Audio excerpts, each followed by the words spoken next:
Well, thank you. So actually, I'm kind of the opening gig, the warm-up gig for the 2 sessions following mine.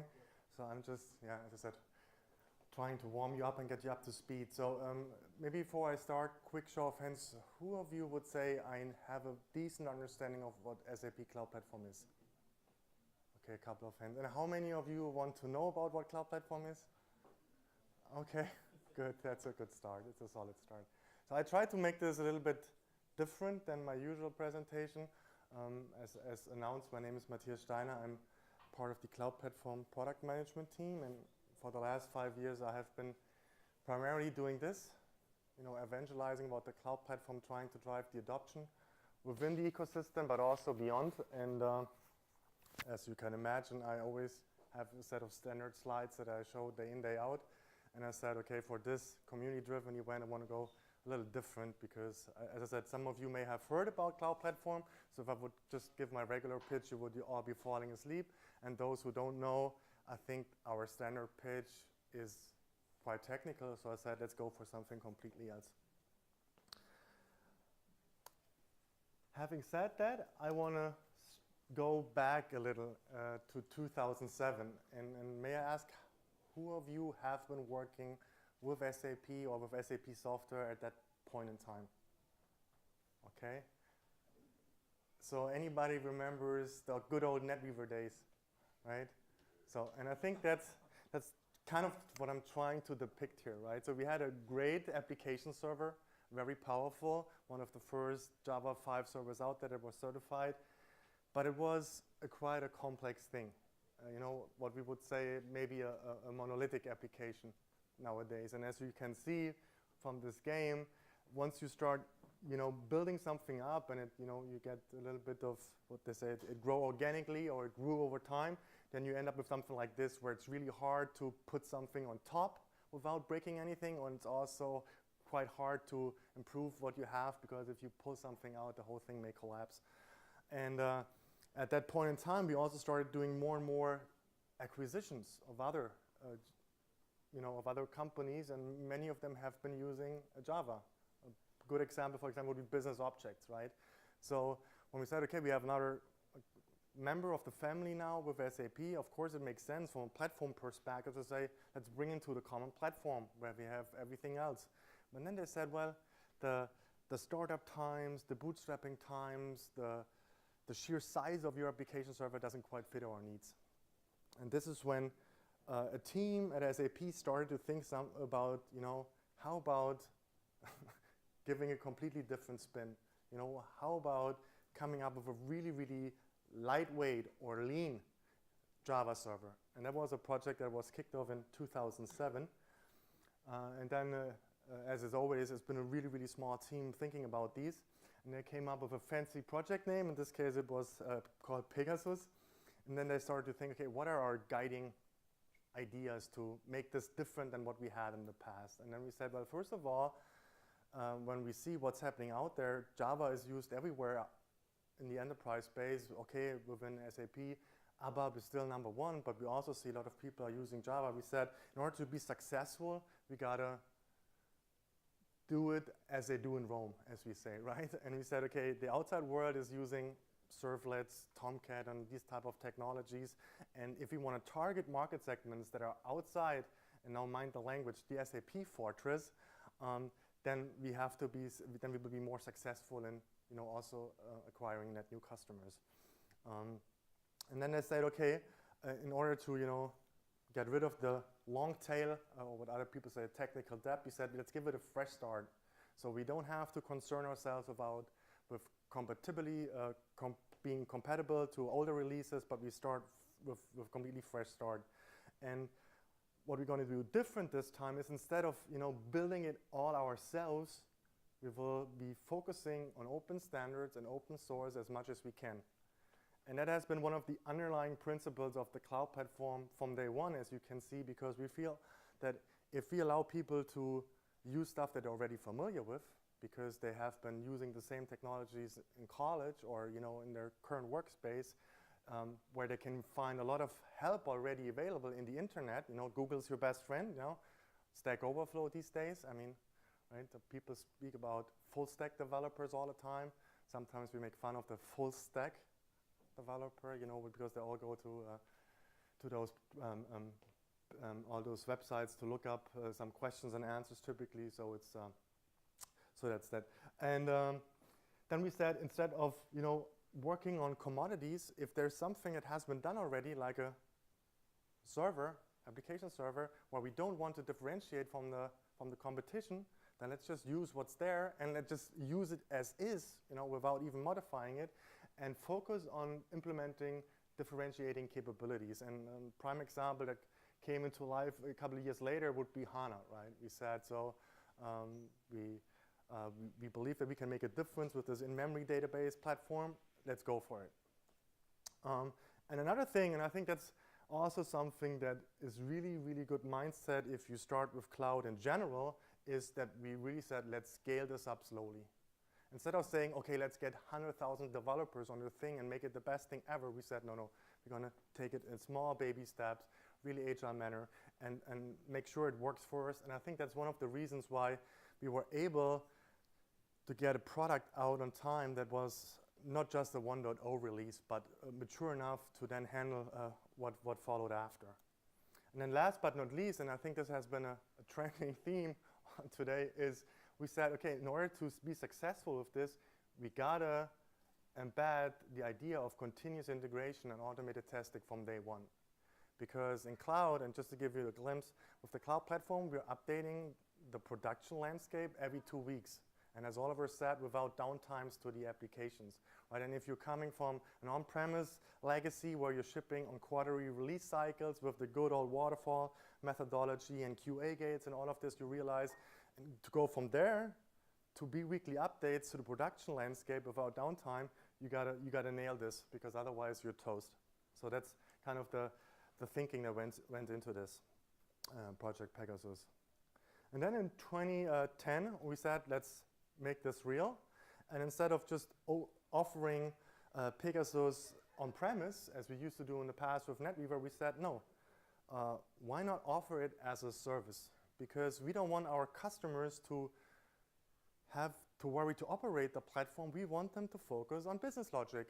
And if we're quite sincere with ourselves and honest, we realized this is what made ABAP so successful, right? That it was so easy to use.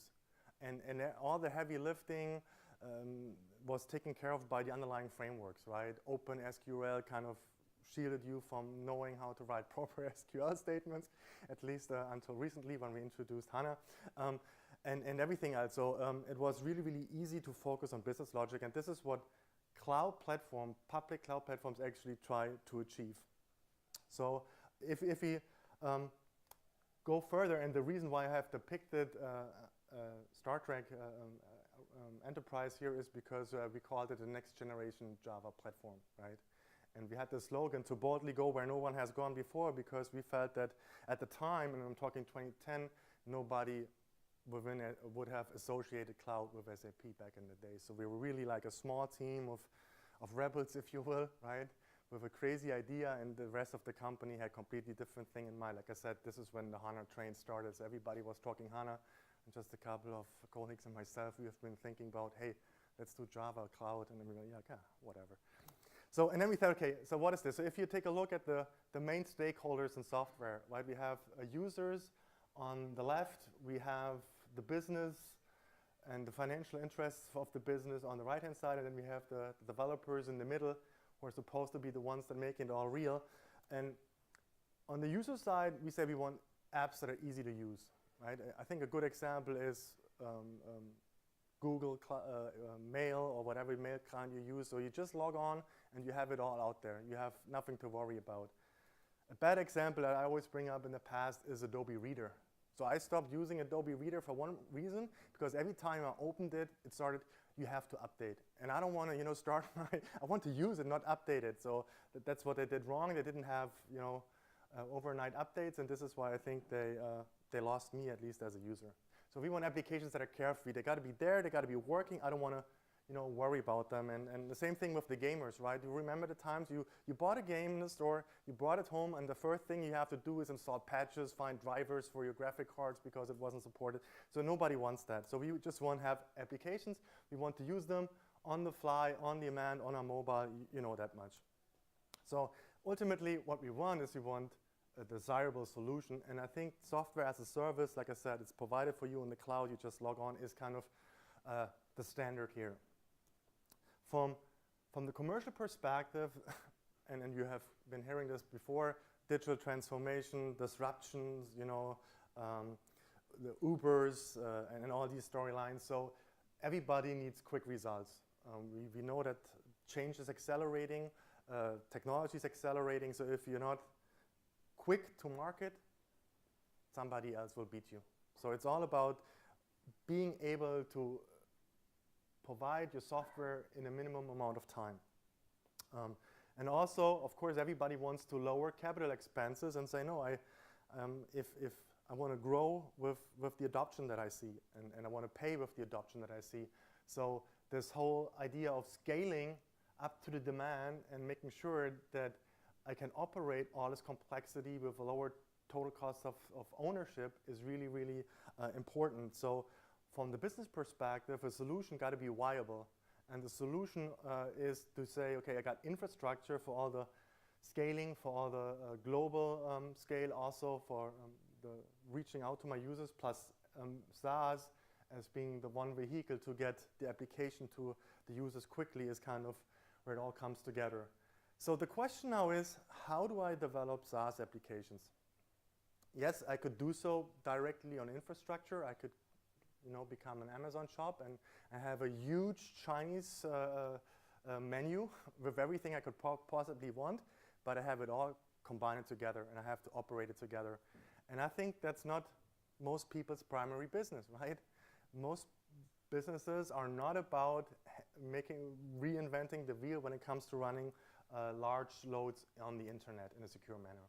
So the developers, what they want is to say, I want tools that are easy to learn and to master. And I think here, this whole idea of saying I want to keep using the skills that I have acquired over time is also fundamental. And nobody wants to, having to have special trainings to teach somebody how to use tools if they're not, nobody even reads the manual these days. So if you don't have really easy ways to teach your people and for free, we had the open SAP courses as well, then you will not find adoption. Second thing is lower operational overhead. As I said, is nobody wants to operate a cloud. Trust me, you don't want to operate a cloud. It's a nightmare. It's a lot of things that you want to that you have to look into. You just want to use it and build on top, as I said. And then everybody wants first-class tooling, and what that is depends also on the user, right? So I'm a gray-haired developer. I love my Eclipse workbench, and I will, because I have 1,000 plugins installed. I know all the keystrokes. Don't take it away from me.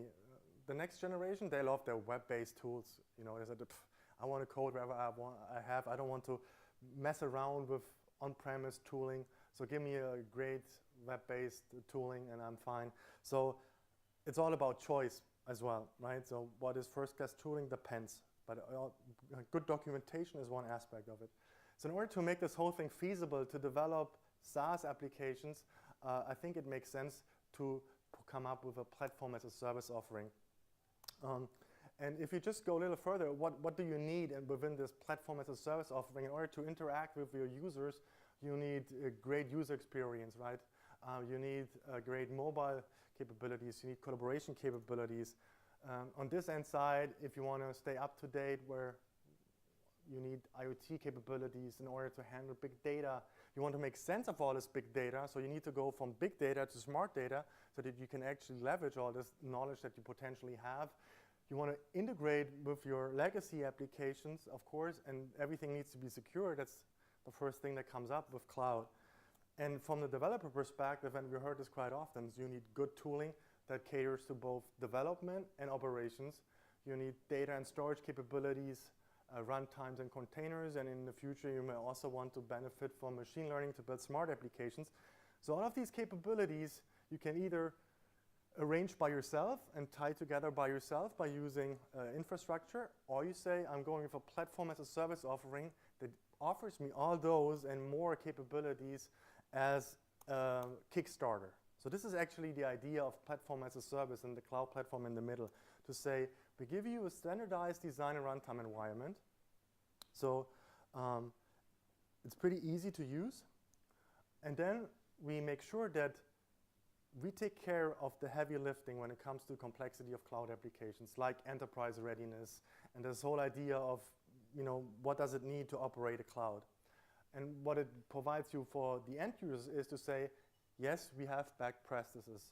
So we have samples, blueprints, we have the open SAP courses to train you how to properly use this platform.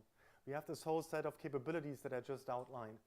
As I said, it's all based on open standards and open source, so you can really also use the knowledge of Stack Overflow and similar or SAP answers.sap.com to get help from the outside and benefit. Plus, it's the same standards that everyone else is using, and everything else, the really, really complex stuff like high availability, disaster recovery, security, and all these type of things. This is what the cloud provider, in this case SAP, is taking care of. So focus on business logic and not on the heavy lifting. So as we said, we want to offer this cloud platform, and we want to build this on open standards and open source. We said, okay, what is out there? I mean, we're probably not the only ones realizing that the days of on-premise application servers is gone, is beyond. And so we identified that there is a very similar project on the way. It's called Cloud Foundry. And we started talking to them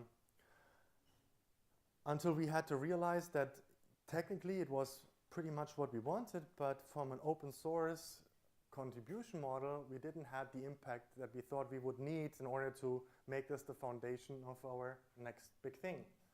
So it was really the collaboration model where we said, we had a couple of pull requests that didn't make it, and we had different priorities, so we said, no, let's stop there. And instead what we did is we teamed up with SpringSource, which are part of VMware, and are basically the same group that is creating Cloud Foundry, and said, let's build a common foundation, and that was the Eclipse Virgo project. So it's getting a little technical, but just for completeness, it's a Tomcat servlet, Java server, that's using OSGI to have a better granularity when it comes to componentization. So it was able, with an OSGI-based server, to update the whole thing by removing modules on the fly without having to shut down the application server, basically. And that was the technical core of this first cloud platform that we provided. And then we went to market. And the first name that we used was called Project River. So for a brief moment in time, we called the thing Project River. And we announced it at Sapphire that time. And this was the only time we had Sapphire and TechEd together in Madrid, I believe. And like I said, it was half a minute in the keynote, and the whole team was, yeah, they announced us, and nobody else paid attention pretty much. But that's when it all started. And then sooner we started, okay, what is the real name? And then, of course, it was the NetWeaver day, so we started rolling it out as NetWeaver On Demand.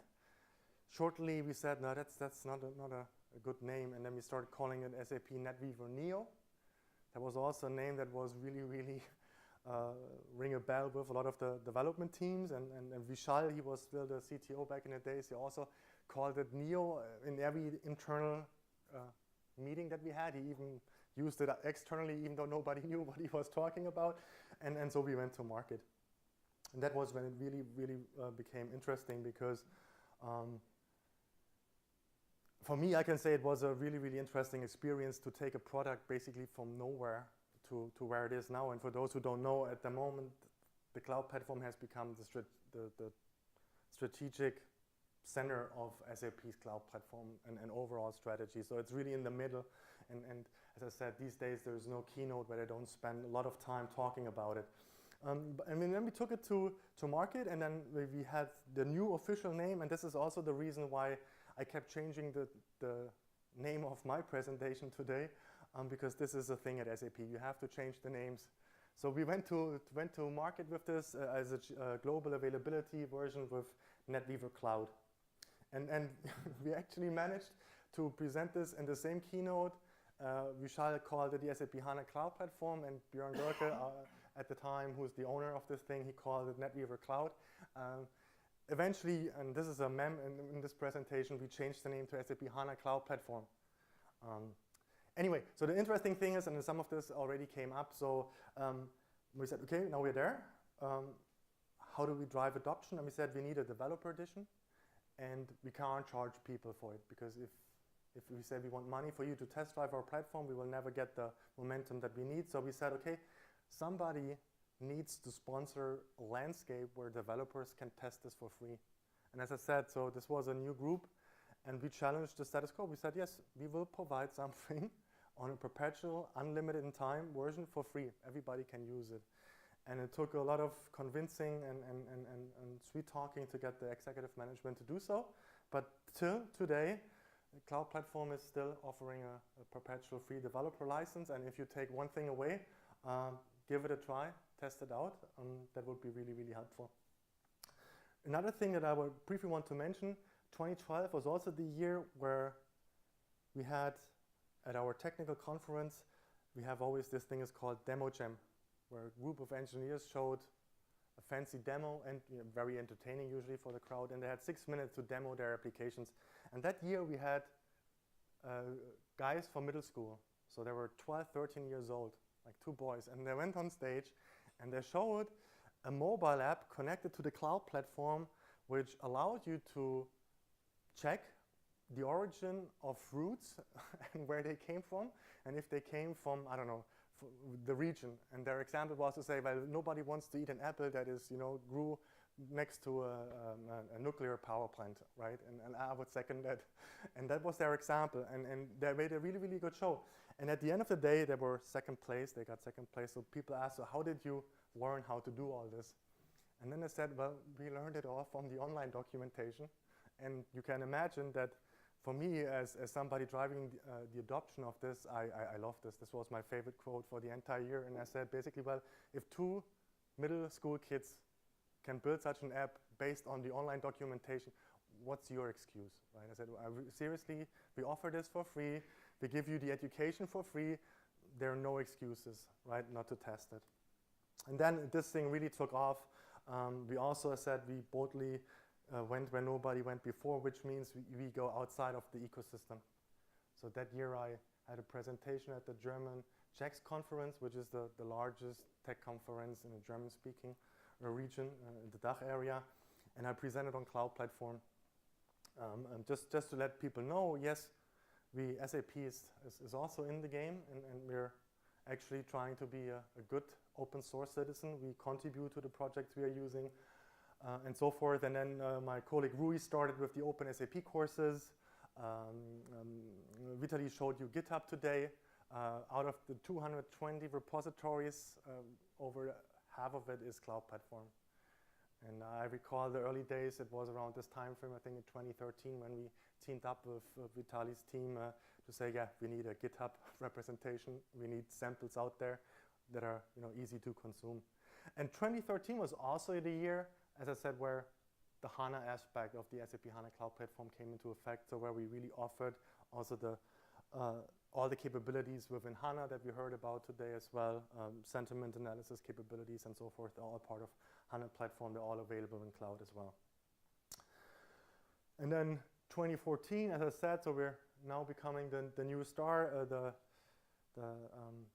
And we also said, okay, let's take it to the next level, right? And then we re-engaged with the Cloud Foundry Foundation, because in the meanwhile, they have realized that in order to get the traction on their open source technology, Cloud Foundry, they need a proper open source model. And so they started talking to them again, and then we became a founding member of the Cloud Foundry Foundation. And we have, just this year in May, we have now Cloud Foundry also as part of Cloud Platform in the mix. And then 2015, we added the IoT capabilities, and anybody knows who that guy is? the Martian, and that is, yeah. So that year, our now CTO, Björn Görke, president of Cloud Platform, went on stage, keynote, and basically what he did is he did a 1-hour demo, Cloud Platform all the way. And it was a really, really cool thing to see your own CTO on stage, you know, like really geeking out and not providing slides, but just showing it live and also showing how it all comes together. And then in 2016, he pulled off the same stunt again with a Back to the Future theme. As I said, this was also the year when we added Cloud Foundry and so forth to the mix. And just to give you an idea, as I said, so early this year, we changed the name again. So we went from Project Pegasus to Next Generation Java Platform and Java Pass to Project River, NetWeaver On Demand, SAP NetWeaver Neo. Then we called it SAP NetWeaver Cloud, SAP HANA Cloud Platform, which was then the name. We kept this name for a while. And now we're with SAP Cloud Platform because we realized that a lot of people, when they hear SAP HANA Cloud Platform, they reduce it to just that, right? People just think, okay, it's just HANA in the cloud. And as I try to make a point here, there's so much more. So which brings us to today. And I don't know if you have kids, then you probably know this movie Rio, right? With this little blue bird, Rio. And there's one thing that I always liked, and I watch a lot of movies, animated movie with my daughters. There's this guy Pedro, and he's talking to this blue bird Rio, and he said, "That ain't the level. The next level is the level." And that's exactly how we feel. So yes, great start, but now we really have to take it to the next level, if you will. So what is the next level? So this year we rolled out the multi-cloud capabilities. So we're offering SAP Cloud Platform not only on SAP Data Center, but also on AWS. And very soon, and this is some of the stuff that you may hear about going into the end of the year at the TechEd conferences with Azure and Google Cloud Platform. So we want to go with the strategy of saying many companies already have a preferred infrastructure provider where they have a contract, where they want to use, where they have, you know, clearance from global IT. That's our strategic partner. And we said we are offering Cloud Platform next to your other cloud assets that you have on that infrastructure provider. So because this co-location is really, really important for many reasons. For example, latency is the first one, right? If I have everything in the same data center, I basically have no latency, which is from a user experience very important if I do a lot of microservice architecture style cross-communication between applications. It's also important from the integration capabilities it gives me also in the area of identity management, for example, because ultimately this idea of having single sign-on capabilities across on-premise and cloud is a really powerful one because nobody remembers passwords pretty well and so forth. And then we also want to take it into another area, but I get to this in a minute. So let's just quickly wrap up how we built this thing. And my Mac is losing power fast, so I'm going to rush through this. So we started with on-premise legacy. As you all know, we're offering the suite, BW, and then we offered by design as the first ERP suite provided in the cloud. And then we made a lot of acquisitions, SuccessFactors, Ariba, vClass, Concur, and so forth. And all of these are running on infrastructure owned by SAP in our own data centers. And then, as I said, the whole idea is to provide apps that you either build yourself, custom-built applications, or if you partner to resell them, or you buy applications in a market space and then just deploy them into your cloud account. It's kind of like what you do with the mobile apps. And in order to make this happen, is that we have platform as a service. We started with the Java runtime, as I said, and we offered HANA and SQL databases. And then we offered the server-side JavaScript engine that's part of HANA as an alternative to Java. And we added capabilities, mobile, analytics, and so forth that I mentioned earlier. But where we really want to take this is saying we have so much functionality here and in on-premise applications that are unique to SAP, and we want to offer those as business services because, quite frankly speaking, infrastructure is commodity business. We don't really want to participate here. It seems like Cloud Foundry has become the common denominator in that bucket here. Also, no differentiating capabilities. Every provider offers similar capabilities from a technology perspective. So how can we, what is our unique value proposition for customers? And we realized one of them could be if you offer this capabilities like HR-related capabilities, contingency workers, travel management, or commercial capabilities as enterprise APIs that everybody could use, right? You want to sell something, you want to build a web store, then you need shopping cart capabilities, you need billing capabilities, credit card capabilities. Why would you want to reinvent the wheel here if you can get this out of the box, right, by SAP? So we said that's a winning strategy. And then we, as I said, so we came up with the multi-cloud infrastructure, so you can also run this now in non-SAP data centers. We added Cloud Foundry into the mix, and with that we got NoSQL database support, Mongo, and Redis and others. And we also got support for containers, so Docker support is part of Cloud Foundry.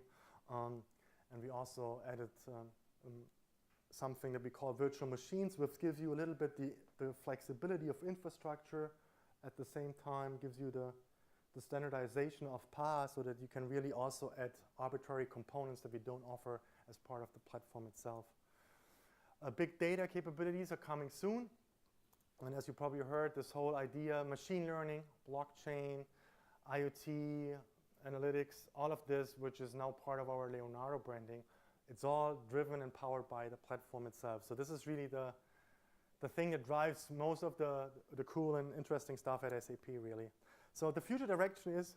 Sorry, on this previous slide, what about S/4HANA Cloud? Yes, I should have probably put this more prominently over here. I give you this. I mean, we offer S/4HANA both on-premise and in the cloud. And when you want to build extensions for it, which is a big theme this year at TechEd as well, then Cloud Platform is also the preferred and designated technology for this. As I said, so the idea really is you got to be open to be successful, because with a proprietary stack, you don't win any fans these days among the developer community. But at the same time, there got to be something special that drives people to you and not to the competition. So what is this? So as I said, so we really try to be open, and this is what we have always done with OpenSAP and OpenSQL and so forth. We say it's about choices. You make your choice, right? If you trust SAP the most because we have been running your mission-critical data for 45 years, then go with us. If you want to go with any of these, fair enough, we put Cloud Platform on top so you can use it everywhere. As you can see here, open standards. So when it comes to this, we use what everyone else is using out there where we see a lot of capabilities. On the platform services, OData, UI5 has been open sourced. Integration capabilities use a lot of open source capabilities and so forth. And this is where we want to differentiate. And when it comes to the market aspect, we really, really believe in open innovation, meaning, yes, we want to do exactly the same thing that the mobile space did, right? So at the moment, we have Android and we have iPhone, and that's the only one left. And the way it works is the following. You have a platform, and you want to attract developers to build applications for your platform. The better apps and the more apps you have, the more interesting your platform becomes for consumers, right? And the more consumers you have, the more interesting the platform becomes for developers, because this is where the money is.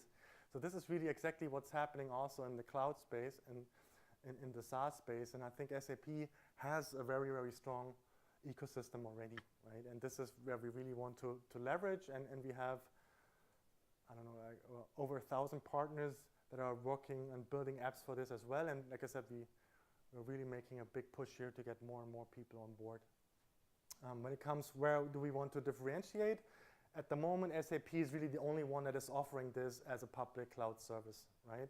Yes, you can run Cloud Foundry on all of these, but you would have to do it yourself. And nobody really is offering you this choice at the moment. When it comes to this, as I said, everybody's offering the same capabilities, but of course, we have to consider how all of these fit together and work together in a more seamless way, right? I mentioned already this aspect, and as I said, so this is really where we want to leverage the momentum that we have within our ecosystem. And to wrap up my presentation, I spoke a lot about the platform. And I think there's a good analogy to toys in a certain way.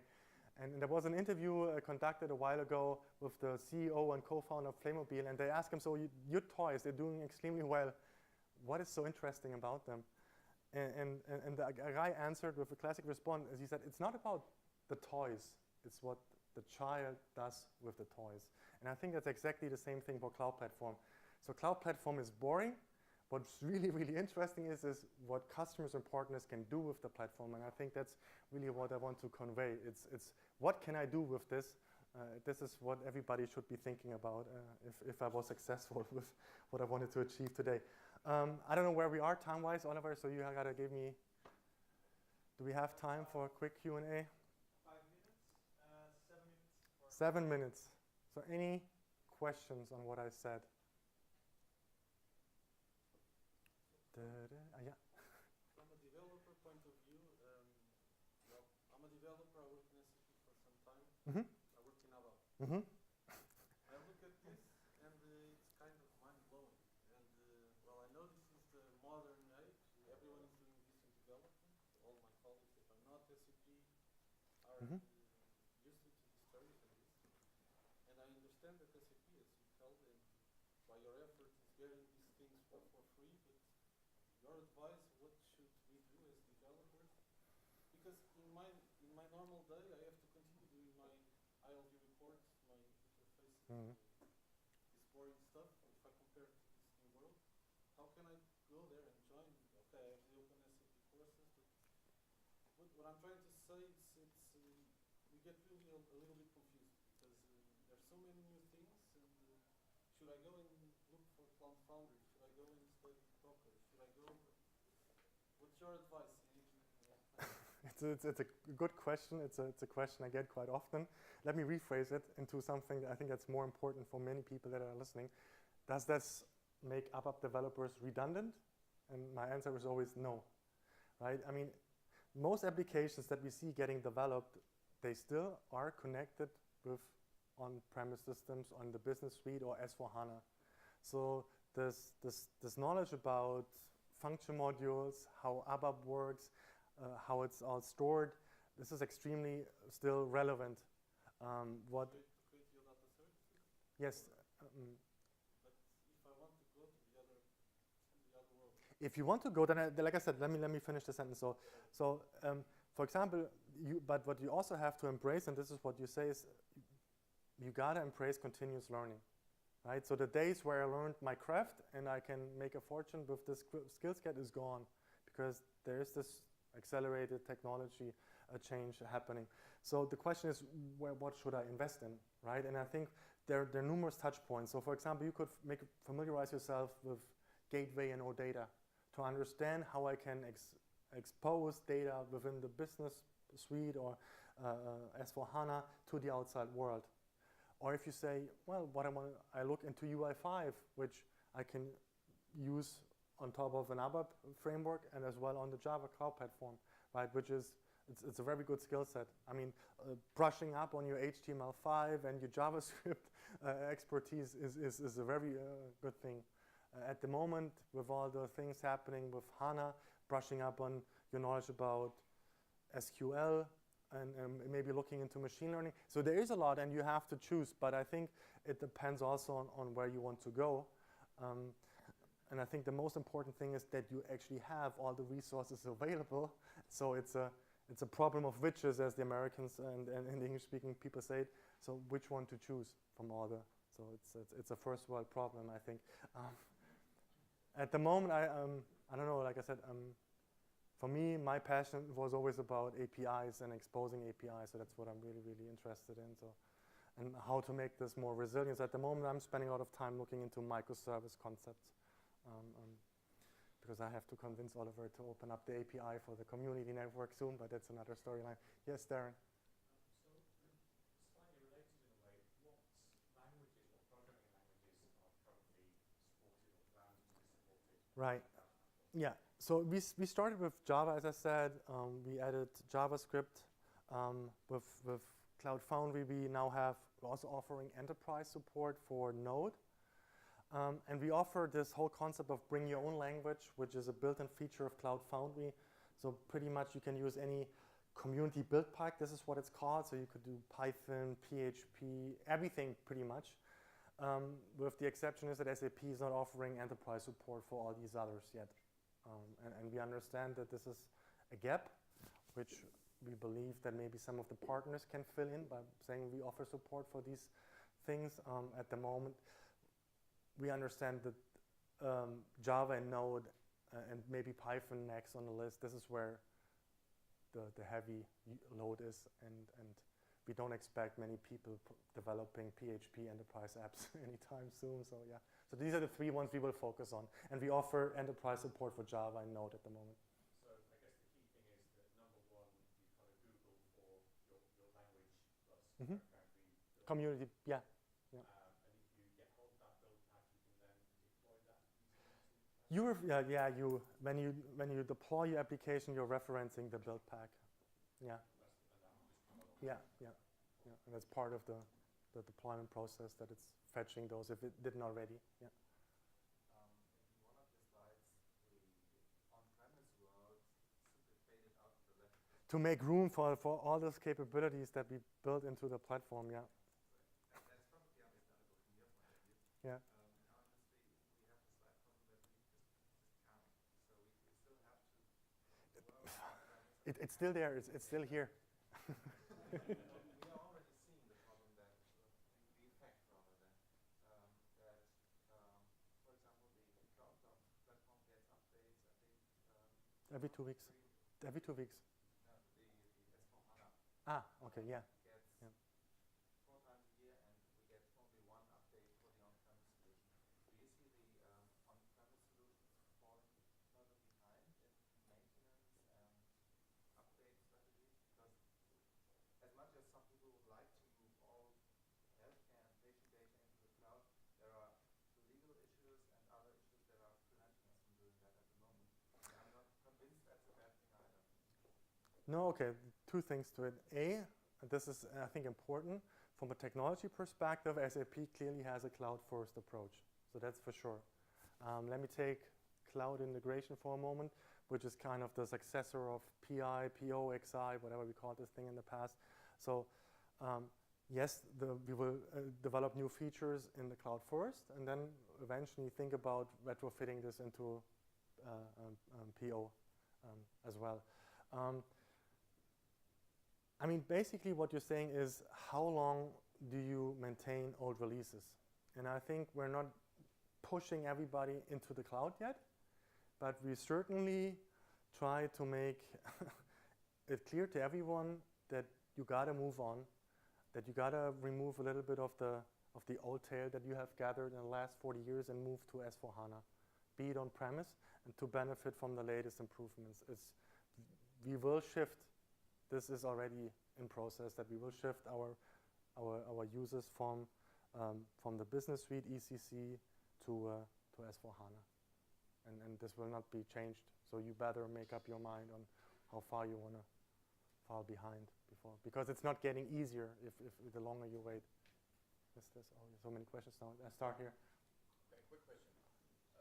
At the moment, we have it in the Cloud Platform Cockpit, the NEO environment, and the separate Cloud Foundry environment. Can you imagine a possible future when those 2 environments merge into one? So first of all, I think it's important to stress that we have one cockpit which helps you to operate all of these. So we tried very, very hard, and I think the team did a great job of abstracting these differences in order to still keep the operations very similar. The question how those 2 come together for the foreseeable future, they will live next to each other and complement each other. And we have slightly different usage scenarios for those 2. So everything that's related to Leonardo, IoT, machine learning, this is all happening on Cloud Foundry at the moment. While on the existing NEO environment, we have still all this integration and extensibility capabilities and so forth. We look into making those work seamlessly together, but at the moment there's no point in time where I can say this is when they will merge or when one of them will be deprecated or whatever you want to call it. So I get a sign time out. I will be here, so if you have any questions, feel free to reach out. Thanks. Thank you.